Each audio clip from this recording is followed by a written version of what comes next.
ideologies. In a nutshell, my question is the energy transition itself undergoing a transition? Well, first of all, good morning, everybody. And, I would like to congratulate Dr.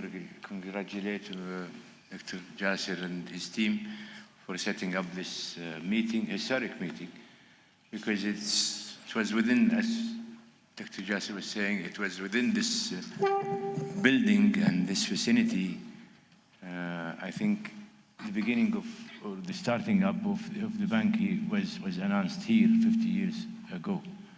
So it's always good to be reminiscent of how this institution had came about and how much of the very crucial thing, how much of deliverables this institution had, and how much support, help this institution provided for the Islamic countries, and those who benefit from the services of the bank, regardless what nation, what creed, what religion they follow.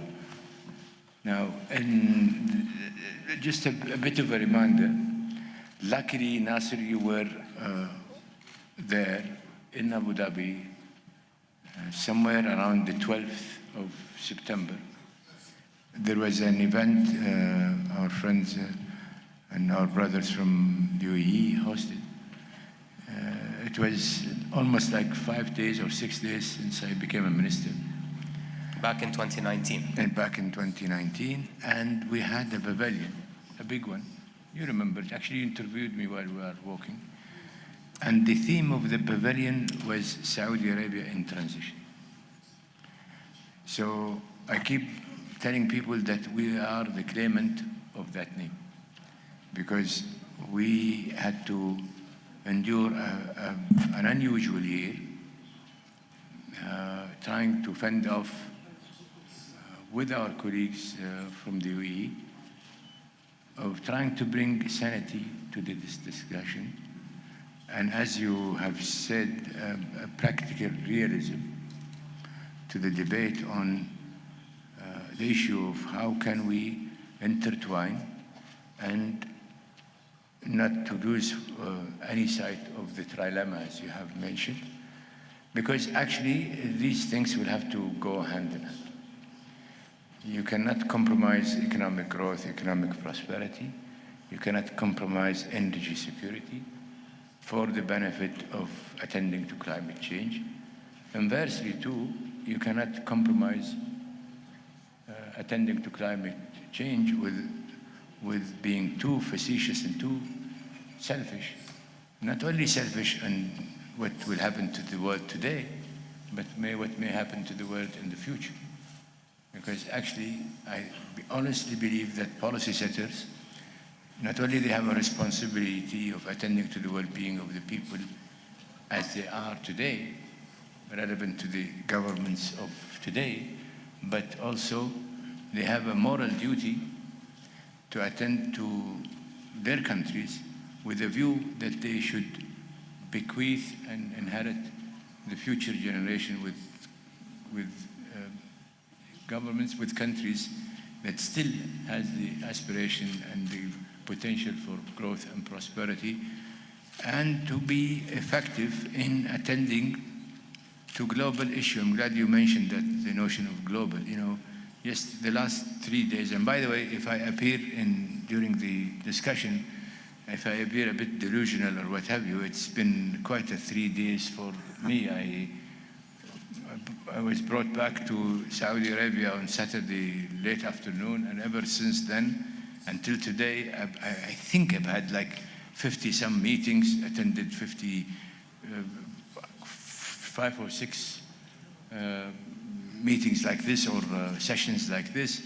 So if I crack up or do as one president in the US had done in the 80s, without naming names, he was supposed to go to 3 different events, and he had the speeches in his pocket, and as he went first for his first meeting, he pulled one of the speeches, and luckily he had his wife next to him, so she nudged him by the elbow by saying to him in a very low volume, but it was captured by the microphone, you're using the wrong speech for the wrong audience.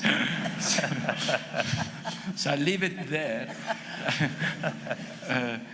But honestly, I think the debate was, it is very difficult for a country like Saudi Arabia, or for that matter, GCC countries, or for that matter, OPEC countries or OPEC plus countries, to be an advocate of being pro-climate, yet attending to not to compromise our national endowments. We've had that thing ever since this whole thing started. Luckily, we were engaged into this endeavor ever since its inception. So I'll take you back to Rio de Janeiro, 1992. The problem of so many people on attending to climate change, I keep telling them I was there, which is true. I was part of the drafting committee.